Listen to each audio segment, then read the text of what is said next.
नमस्कार, मैं बालकृष्ण मुले और आप देखना शुरू कर चुके हैं प्राइम टॉक का स्पेशल सेगमेंट वीरांगना। वीरांगना की हमारी मेहमान हैं additional DCP Indore police control room सम्मानीय श्रीमती मनीषा पाठक सोनी। मैडम, आपका स्वागत है जी। थैंक हार्दिक अभिनंदन है प्राइम टॉक के स्पेशल सेगमेंट वीरांगना के आप एक योद्धा की तरह काम कर रही लगातार पिछले 22-23 सालों से जी। मध्य प्रदेश पुलिस में कहीं ना कहीं आपके चाहने वालों की संख्या भी बहुतायत में देखी जाती है। आखिर पुलिस में आई, बहुत सारा काम किया और मुझे ऐसा लगता है पुलिस हेड क्वार्टर मुख्यालय एसपी रहते हुए भी आपको बहुत ज़्यादा बर्डन के साथ काम करना होता है। इस बीच आप परिवार की जिम्मेदारी बखूबी निभाती नज़र आती। आपकी सोशल लाइफ भी काफ़ी उम्दा है, आप रिलेशनों को काफ़ी महत्व देती है, सबको साथ लेकर चलने में काफ़ी विश्वास रखती है। इन सभी विषयों पर तो हम चर्चा करेंगे, लेकिन बातचीत की शुरुआत जो है हम करना चाहेंगे आपके बाल्यकाल से, शुरुआती एजुकेशन से, कॉलेज लाइफ से। आखिर आपने ज़िंदगी के अलग अलग पड़ाव खूब जिए हैं, क्या कहना चाहेंगे पहली प्रतिक्रिया रूप में? बिल्कुल सही कह रहे हैं। बाल्यकाल वो अवस्था होती है जिसको याद करके हर व्यक्ति खुश होता है जी। जब बच्चा होता है तब ज़रूर उसको लगता है कि मुझे बड़ा काम है, मुझे पढ़ना पड़ रहा है, मुझे मम्मी पापा डांटते हैं या जो भी है वो डांट देता है। लेकिन सबसे खूबसूरत यादें बाल्यकाल की होती हैं और जब उसके बारे में बात की जाए तो निश्चित है खुशी मिलती है। तो बहुत अच्छी मीठी यादें हैं और बहुत जगह पे मेरा रहना हुआ जी। मेरे फादर इरिगेशन में रहे हैं, तो मध्य प्रदेश और छत्तीसगढ़ के अधिकांश इलाकों में हमारी पढ़ाई हुई और इसके कारण मेरे खूब दोस्त भी बने हैं, खूब पूरे अब तो हिंदुस्तान भर में फैले हुए हैं, देश विदेश में हैं। तो अच्छे दिन रहे हमारे बचपन में। शुरुआती एजुकेशन किस तरह का रहा, कहाँ पढ़ाई हुई है आपकी, किस तरह की रोचक? सबसे पहली मेरी क्लास थी पामगढ़ में, जो बिलासपुर ज़िले में है। अभी छत्तीसगढ़ अलग होने के बाद हो सकता है कोई दूसरा ज़िला बन गया हो जी। उसके बाद बिलासपुर में मेरी स्कूल एजुकेशन रही कक्षा 7 तक। उसके बाद फिर मैं होशंगाबाद में पढ़ी। फिर मेरा ग्रेजुएशन फिर बिलासपुर से हुआ, पोस्ट ग्रेजुएशन रीवा से हुआ। तो इस तरह अलग अलग जगह पर मेरा पढ़ना हुआ। एक पुलिस में आने का किस तरह का आपका मनोमस्तिष्क बना? क्या पारिवारिक पृष्ठभूमि खाकी की रही कभी? परिवार में तो कोई भी खाकी में नहीं था, लेकिन हाँ एनसीसी के कैडेट रहे। मेरी बुआ लोग 70s में एनसीसी कैडेट थी और उनको देख करके मुझे बचपन से बड़ा अच्छा लगता था, यूनिफॉर्म उनकी फ़ोटो देख करके। और फिर उड़ान सीरियल आपको ध्यान होगा, उसका बड़ा प्रभाव था आपके मनोमस्तिष्क पे हो गया। जी बिल्कुल। कॉलेज टाइम में हम सब उड़ान देखा करते थे। तो उसका एक प्रभाव तो था जो फिर सिविल सर्विसेज में आने के लिए हमको प्रेरित किया और फिर हम पुलिस में आ गए। प्रारंभिक काल से आप जिस तरह से पुलिस में आई, किस तरह की चुनौती हुआ करती थी? कि वो दिन हुआ करते थे 98-99 में आप पुलिस में आई होगी, कम संख्या में महिलाएं पुलिस ज्वाइन किया करती थी, लड़कियां पुलिस ज्वाइन करती थी। ऐसी स्थिति में किसी तरह का कोई पारिवारिक रूप से आपको कोई समर्थन या विरोध, किसी तरह का कोई झेलना पड़ा कि आपने कहा नहीं मैं तो उड़ान देखती हूँ, मेरे मन मस्तिष्क में उड़ान के साथ ही अब उड़ना लिखा हुआ है, और ऐसा कोई वाक्य याद आता है? मेरे फादर बहुत सपोर्टिंग रहे हमेशा मुझे। मेरी मदर भी बहुत स्नेह रखती रही। बस जब पुलिस में सिलेक्शन हुआ तो मदर के लिए एक स्वाभाविक चिंता थी, हर माँ की होती है कि मेरी बेटी की कल शादी होगी तो घर कैसे चलाएगी, ये एक चिंता उनको थी।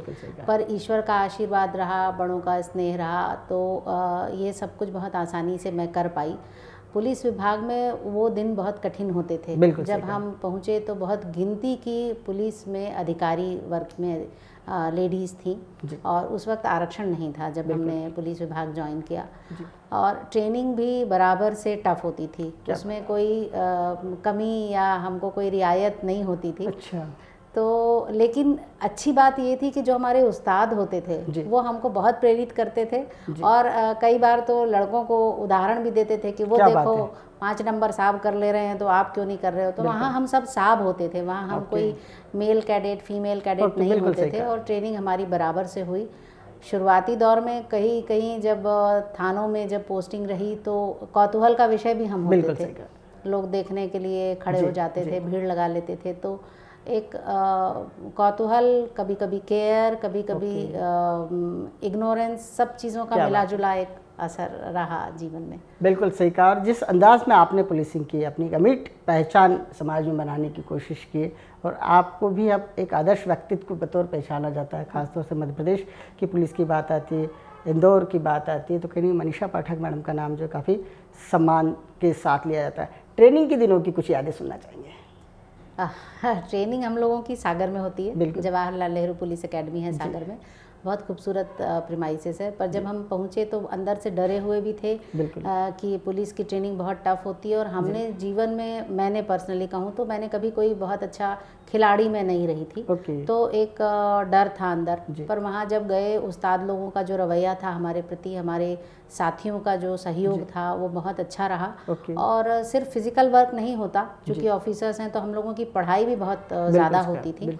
और कई बार रात भर चलना होता था, तो हम लोग एक दूसरे की मालिश भी किया करते थे। जी, क्या बात है, क्या बात है, क्या बात है। और जंगल कैंप हमारा बड़ा ही रोचक और रोमांचक था, जिसमें हम लोग जब नक्सली बन करके या डकैत बन करके एक दूसरे पर हमला करते थे, उस वक्त एक अंदर से डर और एक कमिटमेंट भी बहुत होता था कि हम ये ऐसी परिस्थिति आएगी तो कैसे हैंडल करेंगे।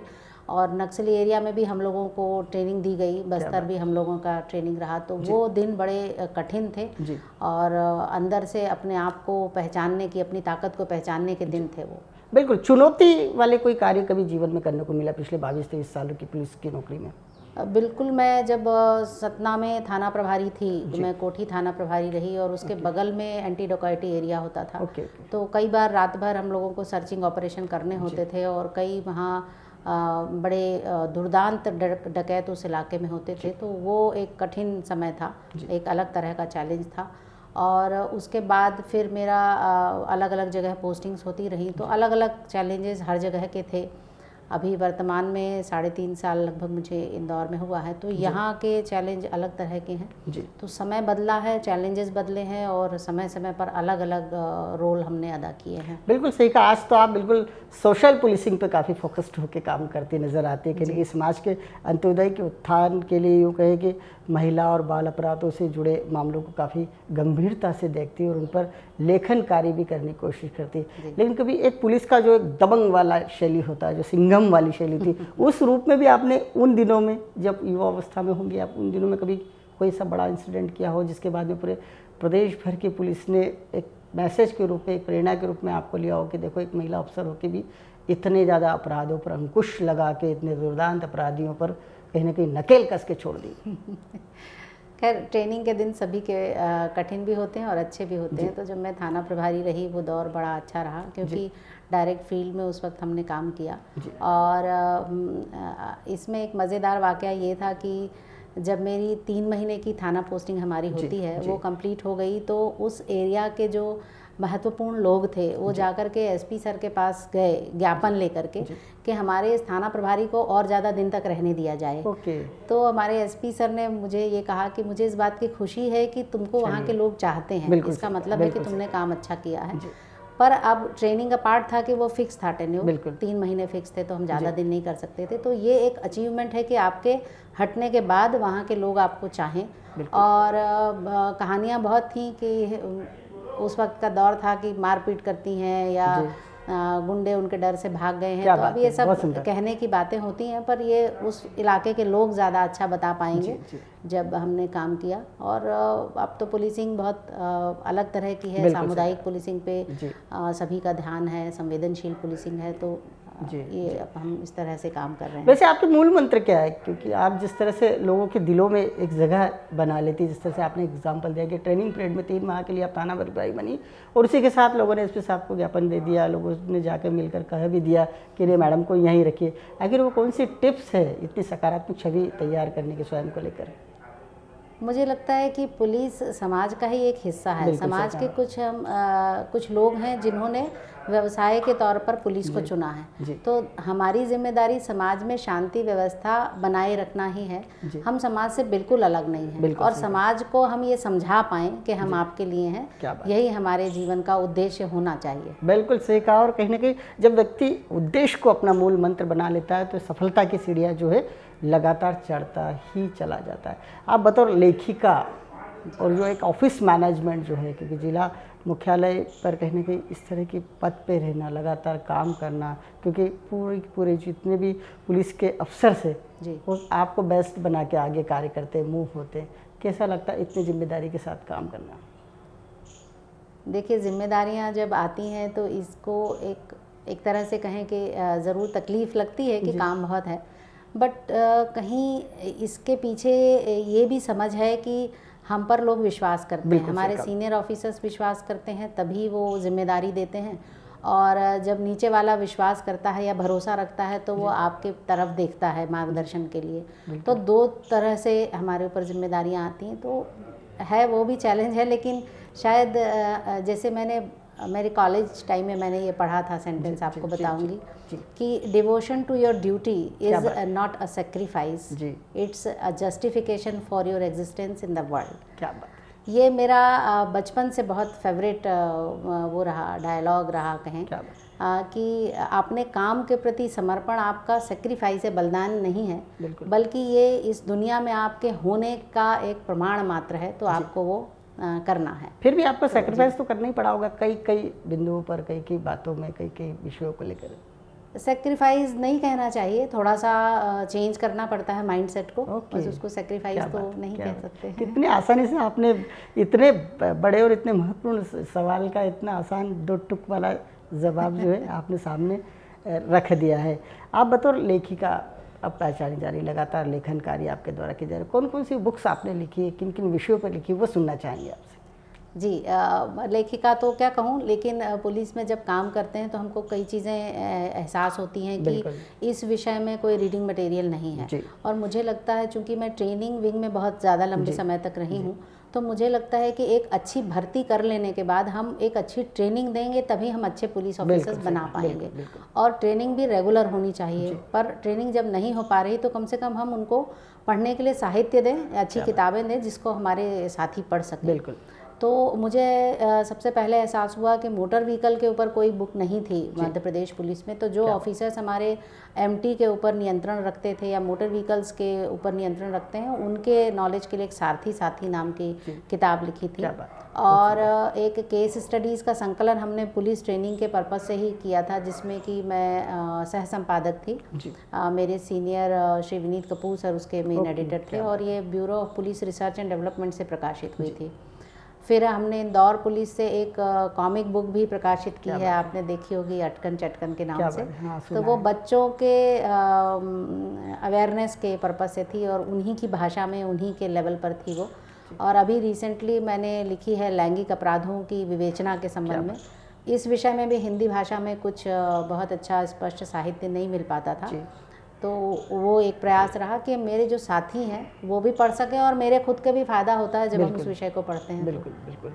इस तरह लेखन कार्य होता है तो कहीं ना कहीं व्यक्ति सीधे समाज से जुड़ता है, और मैं कहता हूँ कि किताबें जो है ज्ञान को जन जन तक पहुँचाने का एक बहुत आसान उपाय भी कहा जा सकता है। आप लगातार सेमिनार्स करती है, बालिकाओं के बीच जाती है, समाज के विभिन्न वर्गों में जाती है, आप कई NGOs को भी ट्रीट करने का काम करते हैं, और आपसे और बाकायदा सलाह लेते हैं, और अपने NGOs को स्ट्रॉन्ग बनाने के साथ साथ समाज के अलग अलग वर्गों के लिए काम करते हैं। कौन कौन से NGOs से जो आपसे जुड़े हुए हैं, सामाजिक क्षेत्र में वो काम करते हैं, आप उनको सीधे तौर पे कहीं ना कहीं गाइडेंस देने का भी खूब काम करते हैं? जी हाँ, पुलिस जॉब में रहते हुए सोसाइटी से मिलना सबसे ज़्यादा होता है, और कई तरह के NGOs हैं। कुछ NGOs ऐसे हैं जो बच्चों के लिए काम कर रहे हैं, कुछ जो महिलाओं के लिए काम कर रहे हैं, कुछ ऐसे हैं जिन्होंने कोविड के टाइम में सबके लिए काम किया, कोई लिमिट ही नहीं थी। फूड भी सप्लाई करना है, मेडिसिन भी पहुंचाना है, उनको शेल्टर भी देना है, उनके पासेस भी इशू कराने हैं। और उसके अलावा स्टूडेंट पुलिस कैडेट प्रोग्राम में मैं नोडल ऑफिसर हूं, तो उसमें भी बहुत सारे NGOs हमारे साथ जुड़े हुए हैं। कुछ NGOs हैं जो काउंसलिंग करते हैं, तो अलग अलग फील्ड के NGOs से जुड़ाव इस नौकरी के कारण हो जाता है। एक बहुत अच्छा प्रश्न ये है कि बहुत लंबे समय से, कई दशकों से यूँ कहे कि हम लगातार 4-5 दशक से पुलिस जिस बात का इंतज़ार कर रही थी, खासतौर से मध्य प्रदेश पुलिस कमिश्नरी प्रणाली का काफ़ी गौरवान्वित करने वाला पहले, और IPS लॉबी जो है इस बात से मुझे लगता है बहुत अपने आप को सशक्त पा रही है। यूँ कहें कि राष्ट्रपति अधिकारी जो हमारे जो छोटे CSP स्तर के अधिकारी, वो भी, उनमें भी कहीं ना कहीं एक नया जज्बा दिखा जा रहा है अपने कर्मों को लेकर। कितना बदलाव महसूस करें पिछले 1-1.5 महीने में जब से पुलिस कमिश्नरी लागू हो चुकी है, कितने नवाचार करने का मन है, किस तरह का सिस्टम है उसका, और किस तरह से अमूलचूल रूप से एक पूर्ण परिपक्वता के साथ में फिट करने की कोशिश की जा रही है? जी, बात आपने सही कही कि लोग बहुत लंबे समय से इंतज़ार कर रहे थे। काफ़ी सारे ऑफिसर्स और सिविलियंस भी जो बताते हैं कि हम वेट कर रहे थे। दूसरे शहरों में, मेट्रोज़ में जो उन्होंने कमिश्नरी को सक्सेसफुल होते देखा था, तो ये हम सभी के लिए, इंदौर में भी और भोपाल में भी जो अधिकारी हैं, सभी के सामने ये चैलेंज है कि हम इसको कैसे सक्सेसफुल बनाएं। बिल्कुल सही। और इसमें मुझे ये अच्छी बात लगी, जैसे कि जब ये लागू हुई उसके बाद हमको काम सीखना पड़ा। कई सारे विषय ऐसे थे जो हमारे लिए बिल्कुल नए थे। इसमें बहुत अच्छी बात ये रही कि इंदौर प्रशासन के अधिकारियों ने भी हमको बहुत सहयोग किया। हमने उनको बुलाकर ही उनसे ट्रेनिंग ली और उनके स्टाफ को बुलाया, तो सहर्ष वो उपस्थित हुए। उन्होंने जो रीडिंग मटेरियल या जो भी चीज़ें हमको चाहिए थी वो दिए और हमको प्रॉपर ट्रेनिंग दी। आज भी हमको कोई इशू होता है तो हम तुरंत फ़ोन करके बात करते हैं और हमको उसका हल मिलता है। और कमिश्नरी हो जाने से 144 के जो आदेश आप देखते हैं कि कई ऐसे विषय हैं जिसमें तत्काल आदेश जारी करने होते हैं, और यकीन मानिए वो जनता की सुविधा के लिए हैं, उसकी सुरक्षा के लिए हैं, उसके स्वास्थ्य और उसके जीवन को अच्छा रखने के लिए हैं। तो ये कोई ऐसा नहीं है कि इसमें पुलिस बहुत पावरफुल हो गई तो पुलिस के लिए बहुत खुशी की बात है। दरअसल ये काम का डिस्ट्रीब्यूशन ऐसा हुआ कि जनता के लिए थोड़ा फास्ट कुछ चीज़ों को रिड्रेसल हो पाएगा या कुछ निर्णय जल्दी हो पाएंगे, और जो असामाजिक तत्व हैं उनके ऊपर नियंत्रण थोड़ा ज़्यादा कस पाएगा। बिल्कुल सही। तो अल्टीमेटली इसका जो उद्देश्य है वो जनहित ही है। बिल्कुल सही। पुलिस का पावर बढ़ाना इसका उद्देश्य बिल्कुल भी नहीं है। कितना बर्डन हुआ है, काम कितना बढ़ गया है, यूँ कहे कि पुलिस मुख्यालय एडिशनल डीसीपी बतौर? एक्चुअली अभी तो क्या है कि 3-4 चार्ज हैं मेरे पास, इसलिए काम थोड़ा सा बढ़ा हुआ है। पर मॉनिटरिंग अब ज़्यादा फोकस्ड हो गई है। एरिया ज़रूर कमिश्नरी का छोटा हुआ। इंदौर ज़िले में 50 थाने थे और कमिश्नरी में 36 थाने हैं, तो एरिया कॉम्पैक्ट हुआ है, लेकिन उसका जो इंटेंसिटी है काम की, या जो फोकस है वो ज़्यादा डीप हुआ है। तो इसलिए काम हम लोगों का सभी का थोड़ा सा बढ़ा हुआ है, परिवर्तन भी आया है काम में। नया काम है तो सीखने में समय लगेगा, थोड़ा रवा होने में टाइम लगेगा, इसलिए थोड़ा इस वक्त में हमको लगता है। फिर अभी कई ऑफिसर्स की पोस्टिंग हुई है जिन्होंने भी ज्वाइन नहीं किया है, तो जैसे जैसे वो लोग ज्वाइन करेंगे तो काम अपना काम फिर करना शुरू हो जाएगा, तो सब कुछ स्मूथ होने लगेगा। बिल्कुल सही कहा। और कहीं ना कहीं जो फिल्मी पदनाम है अब सबके जुबान पर चढ़ते नज़र आ रहे हैं, और काफ़ी बोलने में भी ऐसा एक दमदार महसूस होता है। अंतिम पंक्ति के लोगों तक ये पदनाम पहुंच पाए कि किन पुलिस साहिबान से वो मिल रहे हैं, उसके लिए किसी तरह का जनजागरण अभियान पुलिस मुख्यालय की तरफ से, आपकी तरफ से? क्योंकि कहीं ना कहीं जब नया सिस्टम बनता है तो पदनाम को लेकर मुझे लगता है कि पुलिस विभाग खुद भी खूब चिंतन मंथन के दौर से गुजरता है, और वही चिंतन मंथन का दौर इन दिनों में खूब सुनने में भी आ रहा है। आपकी तरफ से ऐसा क्या होने जा रहा है जिससे आवाम, हमारी जो जनता है इंदौर शहर की, वो समझ पाए कि हम कहाँ जा रहे हैं, किस ऑफिस में जा रहे हैं, किस अधिकारी से, किस पदनाम वाले अधिकारी से मिल रहे हैं? जी हाँ, जाहिर बात है पब्लिक के लिए थोड़ा सा कठिन है अभी ये समझ पाना। सभी के नाम बदले हैं, कार्य क्षेत्र भी बदल गए हैं, पर पुलिस की पहली इकाई तो थाना ही है। बिल्कुल सही। तो पब्लिक को सबसे पहले तो थाने में ही संपर्क करना है, और हर थाने में हम फ्लो चार्ट लगा रहे हैं कि उन थानों का सुपरविजन ऑफिसर कौन है। तो जिस थाने से जुड़ी हुई समस्या है वहाँ हल ना होने पर उसके सुपरवाइजरी ऑफिसर के पास जाएंगे। और इसमें मैं इंदौर की मीडिया को भी धन्यवाद दूंगी कि उन्होंने निरंतर इसके संबंध में न्यूज़पेपर में प्रकाशित किया है, और इलेक्ट्रॉनिक मीडिया में भी सफिशिएंट प्रचार प्रसार हो रहा है इस बात का कि अब किसका काम कौन देख रहा है। इस तरह से निश्चित तौर पे नीचे तक जब ये न्यूज़ पहुंचेगी हर व्यक्ति तक, और इसीलिए अभी बहुत सारी चीज़ें सेंट्रलाइज्ड ही हैं। जन सुनवाई वगैरह हम लोग यहीं कर रहे हैं ताकि आने वाले व्यक्ति भटके नहीं, परेशान ना हो। धीरे धीरे वर्क डिस्ट्रीब्यूशन करेंगे, अभी बहुत ज़्यादा हमने हार्ड एंड फास्ट नहीं किया हुआ है। बिल्कुल सही कहा आपने कि एसीपी लेवल के अफसर भी अपना बोर्ड बनाएंगे, वहाँ सुनवाई होगी बाकायदा। जिन धाराओं में पुलिस मामले दर्ज करेगी उन्हीं धाराओं के तहत आदेश भी प्रदान करेगी। कहीं ना कहीं कई दुर्दांत लोगों को सीधे पुलिस के माध्यम से जेल वारंट तक कटना अब शुरू हो जाएंगे, और कटना शुरू हो चुके भी होंगे। 2 दशक बहुत लंबा समय होता है पुलिस करियर का, और इतने सीनियर्स के साथ में आपने काम किया है, उनका एक आईपीएस अफसर का जो एक अनुभव होता है, और जब आप उसको कहीं ना कहीं प्रैक्टिकली अमली जामा पहनाती नज़र आती, तो मुझे लगता है कई आईपीएस अफसर्स के जो मूल मंत्र हैं उनके नौकरी के, उनके जीवन के, उन्हें भी आपको ग्रहण करने का मौका मिल जाता होगा। अपने आप को आप कहाँ पाती हैं, आप कितना मजबूत पाती है? बहुत सही कह रहे हैं आप कि जिसके साथ हम काम करते हैं उससे प्रभावित हुए बिना नहीं रह सकते। और मैंने बहुत सारे सीनियर ऑफिसर्स के साथ काम किया और मुझे इस बात का गर्व है कि मैं उन लोगों के साथ काम कर पाई और हर अधिकारी से अलग अलग चीज़ मैंने सीखी। आज मुझे लगता है कि कई तो नए लोगों से भी सीखने मिलता है, ये बात भी सही है कि 23 साल की लगभग मेरी नौकरी अभी हो गई है और अब लगता है कि हाँ एज हो गई है और काफ़ी कुछ सीखा है, पर नए चैलेंजेस, नए कानून, नई प्रोसीजर्स तो अभी भी सीखना हमारा जारी है। ये हम नहीं कह सकते कि हम सब कुछ सीख गए, पर हाँ पर्याप्त अनुभव पुलिस का हुआ और ख़ास करके ट्रेनिंग विंग का मुझे काफ़ी अच्छा एक्सपीरियंस रहा। जी जी। आपकी कर्मभूमि कहे कि देवी अहिल्या की नगरी रही है, कितना प्रेरणा मिलती है देवी अहिल्या को? आपने पढ़ने की कभी कोशिश की, उनके चित्रण को कभी सुनने की कोशिश की? जी, माँ अहिल्या की तो मैं बचपन से ही प्रशंसक रही। क्या बात मुझे लगता है कि हर व्यक्ति को उनसे प्रेरणा लेनी चाहिए। जी।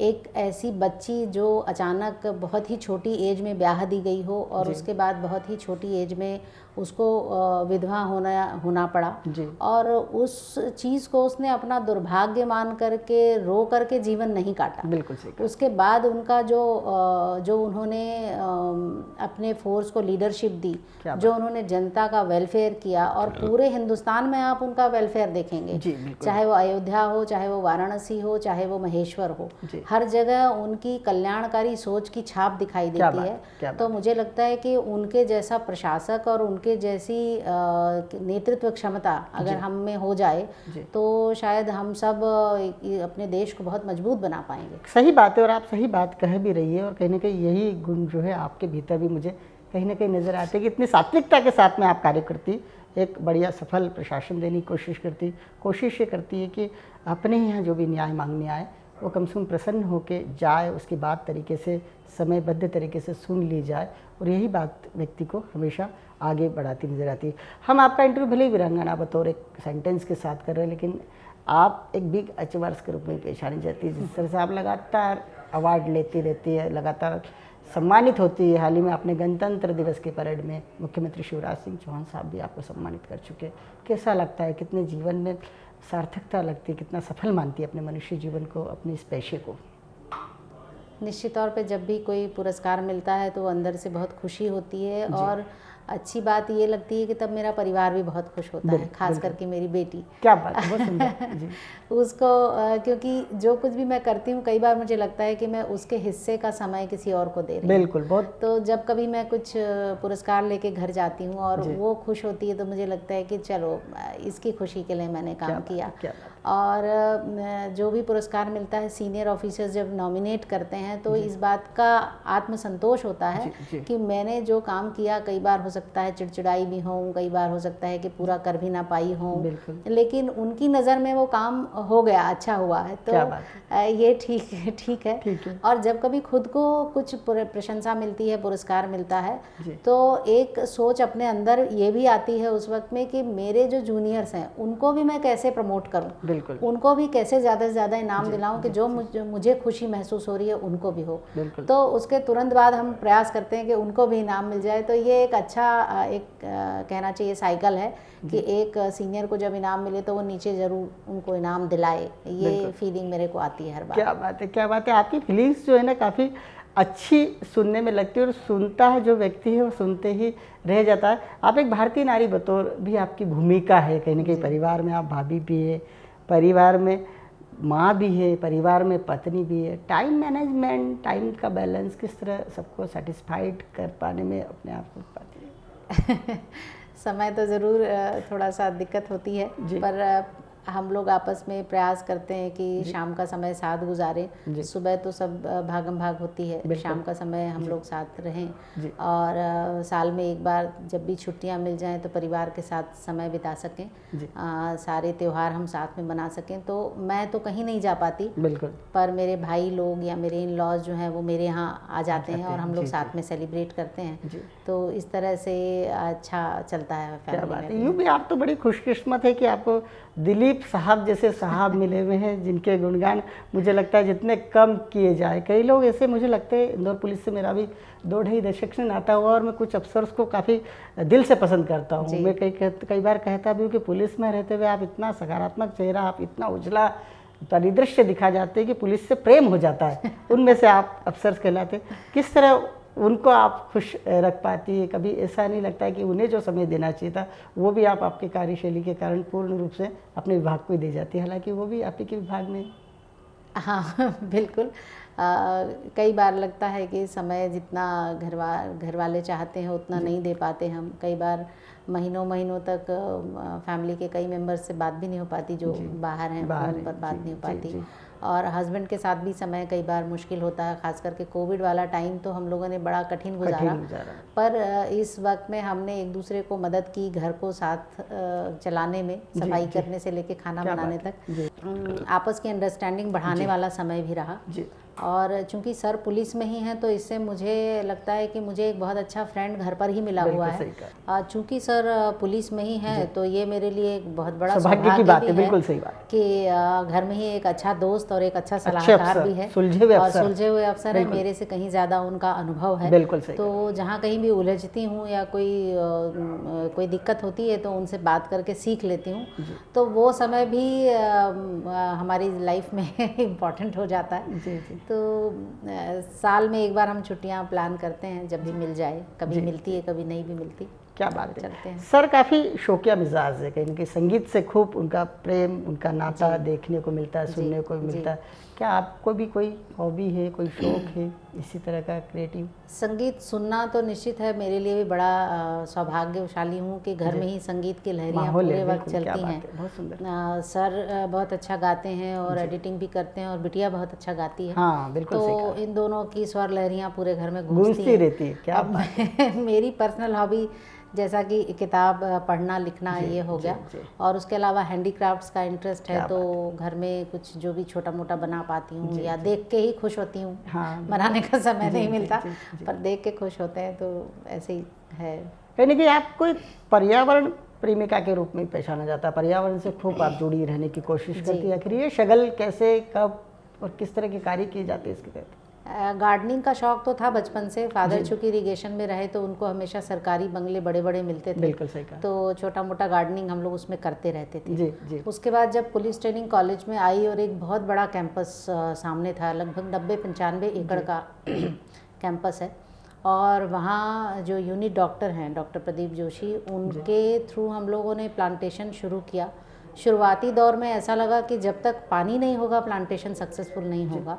तो फिर हमने वाटर रिचार्जिंग किया और फिर उसके बाद प्लांटेशन किया, तो बहुत सक्सेसफुल वो प्लांटेशन हुआ। आज उनको देखती हूँ तो लगता है कि इनको देखने के बाद मुझे लगता है कि जीवन सफल हुआ। क्या बात है, क्या बात है। वाकई सृजन क्षमता जिस व्यक्तित्व में होती है वह कहीं ना कहीं प्रकृति से बहुत करीब अपने आप को महसूस करता है। मैडम, आपके जीवन का कोई गोल होगा कि नहीं अब कंप्लीट, बेटी अच्छा कर रही है, सर सब कुछ अच्छा कर रहे हैं, ईश्वर ने मुझे इतना अच्छा परिवार दिया है, मेरे सीनियर्स इतने अच्छे हैं कि मैं अनकम्प्लीट काम को भी कंप्लीट समझ के कह देते हैं कि मैडम काम पूरा और बहुत बहुत बहुत अच्छा कार्य हो गया।